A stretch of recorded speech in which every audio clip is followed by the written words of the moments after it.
देंगे, बंगाल में भला भाजपा वाले क्या करेंगे। मगर आप सबने बंगाल के भारतीय जनता पार्टी के कार्यकर्ताओं ने हजारों यातनाओं को सही, कई लोग शहीद हुए, कई लोगों की जान गई, कई लोग अपाहिज हुए।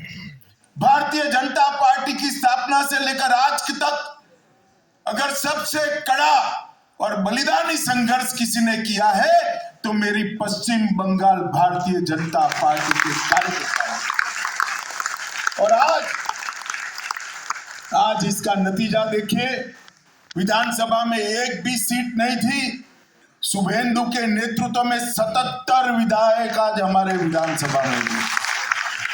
लोकसभा में 1-2 लोग कहीं से चुनकर आते थे पहाड़ी पर से, आज 20 लोकसभा सदस्य भारतीय जनता पार्टी के मोदी जी के सदन में गए। और बंगाल में भाजपा का कोई भी कार्यकर्ता आ जाए, दीदी को बीपी बढ़ जाता है, क्योंकि उनको मालूम है क्या होने वाला है। 0 से 77 होता है तो 77 से कितना होता है? 0 से 77 होता है तो 77 से 2/3 की सरकार बनती है, और 2 से 18 बनता है तो 18 से 35 बनता है। ये बात दीदी को मालूम है। मैं आज सोशल मीडिया वॉलंटियर्स को कहने के लिए आया हूं कि देश भर में मोदी सरकार बनाने का जश्न मनाने का भारतीय जनता पार्टी के कार्यकर्ता को अधिकार है, मगर बंगाल के कार्यकर्ता को, पश्चिम बंगाल के कार्यकर्ता को तभी अधिकार मिलता है जब 35 कमल खिलाकर देश की संसद में आज प्रण लेकर जाइए कि विजय तो चाहिए ही, मोदी सरकार चाहिए ही, परंतु मोदी सरकार में 35 कमल श्यामा प्रसाद मुखर्जी के पश्चिम बंगाल से जाएंगे, विवेकानंद के पश्चिम बंगाल से जाएंगे, कवि गुरु के पश्चिम बंगाल से जाएंगे। और मैं आपको विश्वास दिलाता हूं भाइयों और बहनों, एक बार 35 कमल भेज दो, मोदी जी का गारंटी है सोनार बांग्ला बनकर रहेगा, सोनार बांग्ला भाइयों और बहनों, ये पश्चिम बंगाल बहुत बड़ी सांस्कृतिक और राष्ट्रीयता की विरासत का वाहक है। हमारे यहां पश्चिम में गोपाल कृष्ण गोखले कहते थे, आज बंगाल जो सोचता है देश 50 साल बाद उस रास्ते पर चलता है।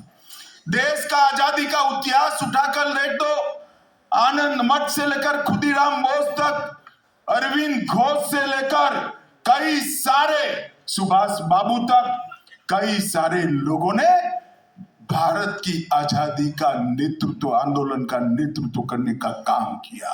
संगीत हो, कला हो, हर क्षेत्र के अंदर, विज्ञान हो, संशोधन हो, हर क्षेत्र के अंदर बंगाल टॉप पर था। बंगाल के अंदर यही धरती के कारण पूरे भारत को सुजलाम सुफलाम कहा गया, यही धरती के कारण पूरे भारत को सोने की चिड़िया कहा गया। आज वो बंगाल की क्या हालत कर रखी? कट मनी, सिंडिकेट, घुसपैठ, परिवारवाद, भ्रष्टाचार, और जहां पर रविंद्र संगीत सुनाई पड़ता था वहां बम धमाकों की गूंज सुनाई पड़ती है। बंगाल का दीदी ने पतन करने में कोई कसर नहीं छोड़ी है। जब लाल भाई यहां शासन करते थे, कम्युनिस्ट शासन करते थे, और दीदी ने उनको हराया, देश भर में अच्छा लगा कि अब शायद बंगाल में परिवर्तन आएगा, बंगाल विकास के रास्ते पर चल पड़ेगा। मगर दीदी ने तो शासन ऐसा चलाया कि लोग कहने लगे कि कम्युनिस्ट अच्छे थे। इतना बड़ा भ्रष्टाचार, एक मंत्री के घर से 30-30 करोड़ की घटियां, 30 करोड़ रुपया क्या होता है? 50 करोड़।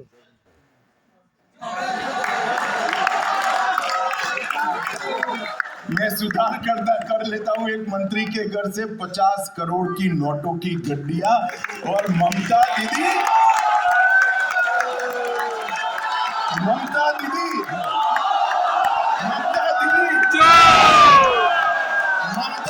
जवाब देने को तैयार नहीं। उनमें हिम्मत नहीं है कि कॉल से की स्मगलिंग करने वालों को पार्टी से निकाल बार कोई।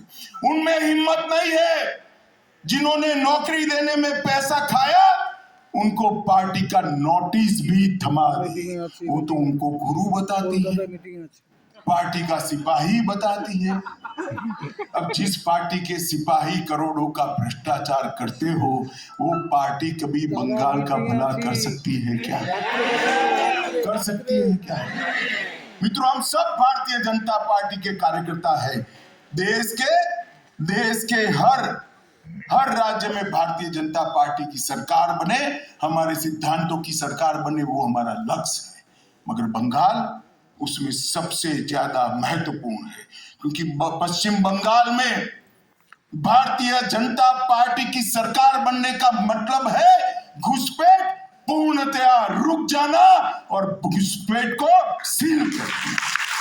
पश्चिम बंगाल में भारतीय जनता पार्टी की सरकार बनने का मतलब है गाय की तस्करी रोक देना। पश्चिम बंगाल में भारतीय जनता पार्टी की सरकार बनने का मतलब है शरणार्थी जो आए हैं उनको सीए के माध्यम से नागरिकता दी। और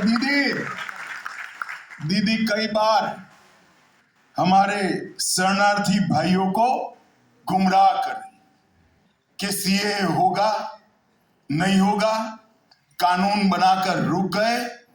आज मैं आप सबके सामने कहकर जाता हूं, सीए इस देश का कानून है, इसको कोई रोक नहीं सकता, सबको नागरिकता मिलेगा। ये हमारी पार्टी का कमिटमेंट है। जो भाई आसपास के राज्यों से प्रताड़ित होकर यहां आए हैं उनको धर्म परिवर्तन की धमकी देकर भगाया गया है। उनके सम्मान की, उनके मान की, इनकी संपत्ति की, उनके अच्छे जीवन की रक्षा करना हर हिंदुस्तानी का फर्ज है और ये होकर रहेगा। दीदी आप चिंता मत। भाई और बहनों, मोदी जी के नेतृत्व में नड्डा जी ने अभी विगत से बताया भारत कहां से कहां पहुंच। आर्थिक क्षेत्र में बहुत बड़ी छलांग मोदी जी के नेतृत्व में लगी है। इंफ्रास्ट्रक्चर में भारत के हर राज्य में विकास हो रहा है।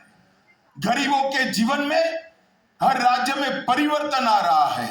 मगर बंगाल को कोई फायदा नहीं मिल रहा है, क्योंकि दीदी डरती है कि मोदी जी की योजनाओं को नीचे पहुंचाया तो जनाधार खिसक जाएगा। अरे दीदी, जनाधार खिसक चुका है। बंगाल की जनता तय कर बैठी है कि अब की बार मोदी सरकार। भाई और बहनों, बंगाल का विकास और भारतीय जनता पार्टी की सरकार, ये दोनों एक दूसरे के साथ जुड़े हुए हैं। मोदी जी ने 13 करोड़ लोगों को गरीबी की रेखा के ऊपर उठाने का काम किया है, मगर मेरे पश्चिम बंगाल के भाइयों बहनों को 5 लाख तक की स्वास्थ्य सुविधाएं नहीं मिलती है। आज भी 12 लाख किसानों को 6,000 रुपया नहीं मिलता है। मोदी जी की योजनाओं को ममता दीदी जमीन तक नहीं पहुंचने देती। कई बार टोंट में हमारे यहां सत्यजीत रे की वो मूवी हीरक राजा की चर्चा होती थी। आज तो सत्यजीत दा है नहीं, अगर होते तो टाइटल बनाकर हीरक रानी बनाने का जरूर काम।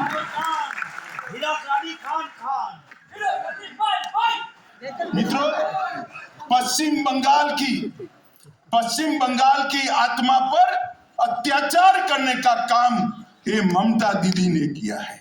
बंगाल का साहित्य, बंगाल का विज्ञान, बंगाल की कला, पश्चिम बंगाल का अध्यात्म, आजादी का आंदोलन, औद्योगिक विकास और कृषि में जो पश्चिम बंगाल पूरे देश का नेतृत्व करता था, आज पिछड़ कर रह गया है। मित्रों, नेताजी की कल्पना का सोनार बांग्ला बनाना है, कवि गुरु की कल्पना का बंगाल बनाना है, तो एक काम करना है, ममता की सरकार को उखाड़ कर फेंक देना है। और ये करना है तो उसके पहले एक काम करना पड़ेगा। 24 में 35 सीटों पर भारतीय जनता पार्टी को प्रचंड बहुमत से विजय। मैं आज आपको कहकर जाता हूं, मोदी जी की गारंटी है, एक बार 35 सीटें ला दीजिए, बंगाल में भाजपा सरकार बना दीजिए, उस ओर से इस ओर एक भी आदमी हम घुसपैठ नहीं करने देंगे। ये भारतीय जनता पार्टी, मोदी जी की गारंटी है, बंगाल में एक बार कमल फूल की सरकार बना दीजिए, एक भी गाय की तस्करी भारत से उस ओर नहीं। मोदी जी की गारंटी है कि पूरे देश की तरह पश्चिम बंगाल के हर गांव में विकास पहुंचने का काम हम करेंगे। अभी तो क्या हो गया है, बंगाल में क्या हो रहा है, एडमिनिस्ट्रेशन का पॉलिटिसाइजेशन हो गया है, एडमिनिस्ट्रेशन का राजनीतिकरण हुआ है, राजनीति का अपराधीकरण हो गया है, गुंडों के हाथ में राजनीति पड़ गई है और भ्रष्टाचार को इंस्टीट्यूशनलाइज कर दिया गया है। हर चीज में cut money, cut money, cut money, और कट मनी लेकर क्या करते हैं, विदेश ले जाते हैं, महल नुमा बंगलो बनाते हैं और फिर हवाई चप्पल पहनकर घूमते हैं। भाई, ये कहां से बंगलो बना, इसका हिसाब युवाओं मांगना चाहिए या नहीं मांगना चाहिए? चाहिए। सोशल मीडिया पर मांगोगे या नहीं मांगोगे? अब बंगाल की जनता हवाई चप्पल से झांसे में नहीं आने वाली है।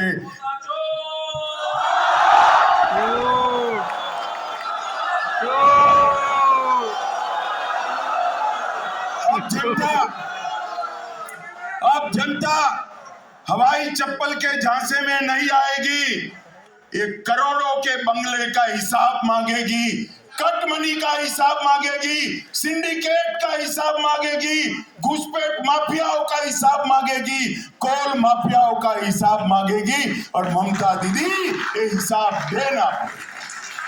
भाई और बहनों, पॉलिटिकल हिंसा से चुनाव जीतने का प्रयास करती है। हर चुनाव के बाद चुनावी हिंसा होती है। वो समझती है कि इससे भारतीय जनता पार्टी वाले डर जाएंगे। ममता दीदी, मुगालते में मत रहो, ये भारतीय जनता पार्टी है, हम तो मिट्टी में से ही बड़े हुए हैं, कमल तो कीचड़ से ही खिला।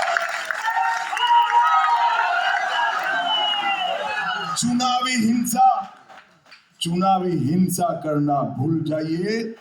गत विधानसभा के बाद जो हिंसा करी, सुप्रीम कोर्ट ने, हाई कोर्ट ने ऑर्डर किए और आपकी पूरी कैडर आज पुलिस थानों का धक्का खा खा कर परेशान हो गई है। भाइयों और बहनों, मैं आज भारतीय जनता पार्टी के कार्यकर्ताओं का आह्वान करने आया हूं। श्रीमान नड्डा जी यहाँ बैठे हैं, नड्डा जी हो या मोदी जी, सभी लोग जानते हैं आपका किस प्रकार का संतरास आपको सहन करना पड़ा है, किस प्रकार का अत्याचार सहन करना पड़ा है। देश भर का, कश्मीर से कन्याकुमारी और द्वारिका से कामाख्या का भारतीय जनता पार्टी का कार्यकर्ता आपके साथ खड़ा है, आपके संघर्ष के साथ। और मैं आज कहकर जाता हूं कि बंगाल का वैभव पुनः प्राप्त करना है, नेताजी की कल्पना का सोनार बांग्ला बनाना है, कवि गुरु की कल्पना का बंगाल बनाना है, तो यहां पर कमल फूल खिलाना बहुत जरूरी है। और दीदी, बंगाल की सीमाओं को घुसपैठ के लिए खुला छोड़कर राष्ट्रीय सुरक्षा को ताक पर रखकर पॉलिटिक्स करती है, तुष्टीकरण की पॉलिटिक्स करती है, अपनी वोट बैंक बनाती है। हजारों घुसपैठिए फर्जी वोटर बनकर इनको चुनने का काम करती है। दीदी, इससे नहीं होगा, इससे नहीं होगा। आपके संसद सदस्य अपना पासवर्ड, जिस पर बजट है, देश की सुरक्षा की चर्चा है, वो सांसद का पासवर्ड दुबई में किसी व्यापारी को देते हैं और उसको बचाने के लिए आप खड़ी हो। किस प्रकार की राजनीति करें? संसद की सुरक्षा, देश की सुरक्षा, इसके कोई मायने नहीं है। आप इसके लिए एक लफ्ज भी नहीं बोलते हो। आपके सांसद देश के उपराष्ट्रपति की मिमिक्री करते हैं और आपको गौरव की अनुभूति होती है।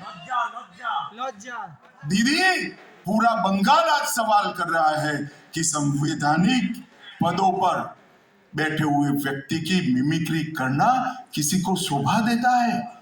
और पैसे लेकर, गिफ्ट लेकर, पर्स लेकर, सैंडल लेकर, न जाने क्या क्या लेकर सवाल पूछने वाले सांसद देश को सुरक्षित रख सकते हैं क्या? मैं पूछना चाहता हूं, कितने सवाल पूछे बंगाल की गरीबी के लिए? कितने सवाल पूछे गांव की बिजली के लिए? एक भी नहीं। क्यों पूछेंगे भला? वो गरीब उनको पर्स दे सकता है क्या? सैंडल दे सकता है क्या? महंगी पेन दे सकता है क्या? लाखों डॉलर की गिफ्ट दे सकता है क्या? तो नहीं पूछेंगे। किस प्रकार का कल्चर आपने यहाँ खड़ा किया है। और भाई और बहनों, ममता दीदी की पार्टी से ज्यादा झूठ कोई और बोल ही नहीं सकता देश में। ये लगातार झूठ बोलने की आदत है। इनका एक सूत्र है, झूठ को जोर से बोलो, सार्वजनिक रूप से बोलो और बार बार बोलो। वो कहती है, दीदी कहती है कि मोदी जी ने बंगाल को कुछ दिया नहीं। दीदी जी, मैं तो हिसाब लेकर आया था, मैंने 29 तारीख को कहा था, आपने जवाब नहीं दिया, खा गई आप। मैं आज फिर से मेरे साइबर योद्धाओं के सामने कह कर जाता हूं, 2004 से 14 आपके समर्थन की सरकार थी, यूपीए की सरकार थी। 2,09,000 करोड़ रुपया दिया था यूपीए सरकार ने बंगाल को। कितना दिया था भाई? 2,09,000 करोड़। आप भी थी सरकार में, आपका समर्थन भी था। और 14 से 23 में 10 साल में 2 लाख करोड़ दिया। 14 से 23 में 9 साल में मोदी जी ने 7,17,000 करोड़ रुपया देने का काम।